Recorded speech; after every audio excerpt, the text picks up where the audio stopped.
Hello again, this is Michael Wojcik with your Our Town-based look at what is going on in St. Paul. We are going to take a look at the potential of a paid sick leave compromise coming out of the House and Senate this year. We're going to take a look at bonding priorities in the region and who has support.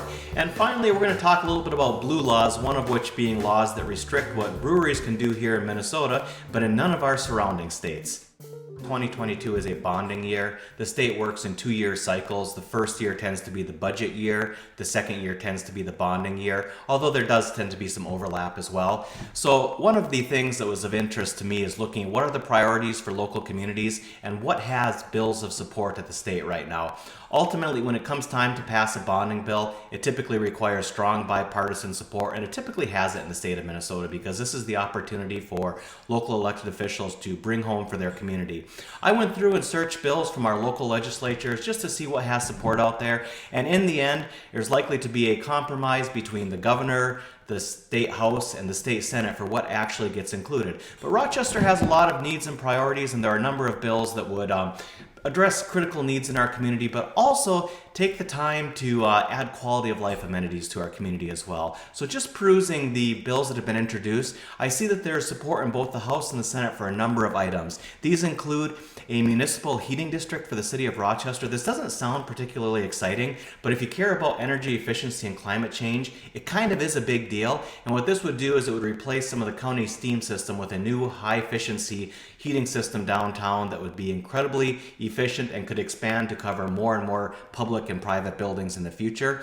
In addition, I've seen bills introduced to address a Southeast Minnesota Healthcare Simulation Center.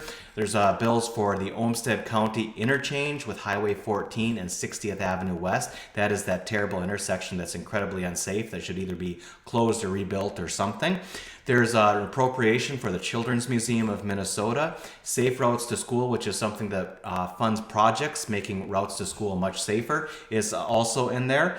There's improvements at Rochester Community and Technical College that has support in both the House and Senate. There's support for P-TECH education, which Rochester schools have been a leader on. There is a Cascade Township water infrastructure project that has support in both the House and Senate.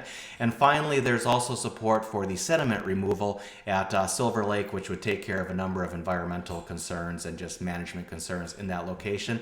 In addition to that, there is bipartisan support also to extend or give the voters the opportunity to extend Rochester's local option sales tax.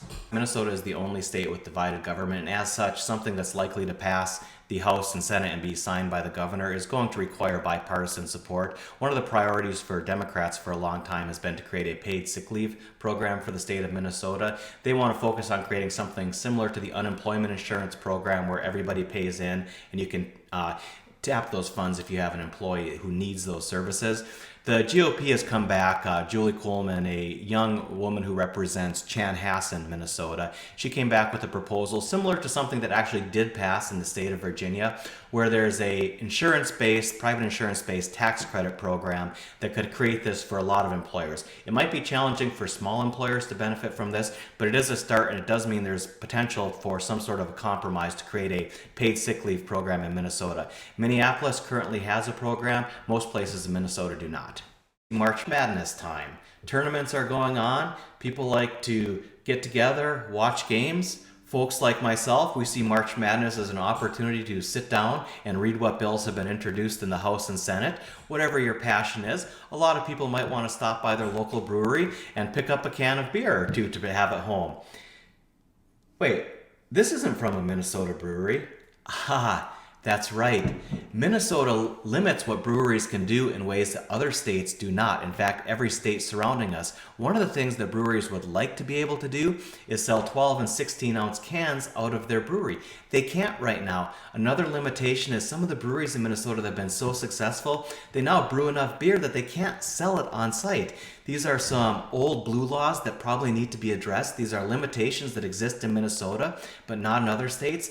And it appears that there is bipartisan support to end some of these laws and basically free up these breweries to continue to grow and be successful in Minnesota. Even in Rochester, we've seen one of our local breweries expand into another state just so they can produce in a way that they can't here in Minnesota. So if this is something that's important to you, this is an opportunity to follow what's going on at the state legislature. And I'm going to keep an eye on this. And probably, even though this is not a local Minnesota beer, I will have to crack this open and enjoy it in the name of journalism. Thanks for watching. I'll catch you next time.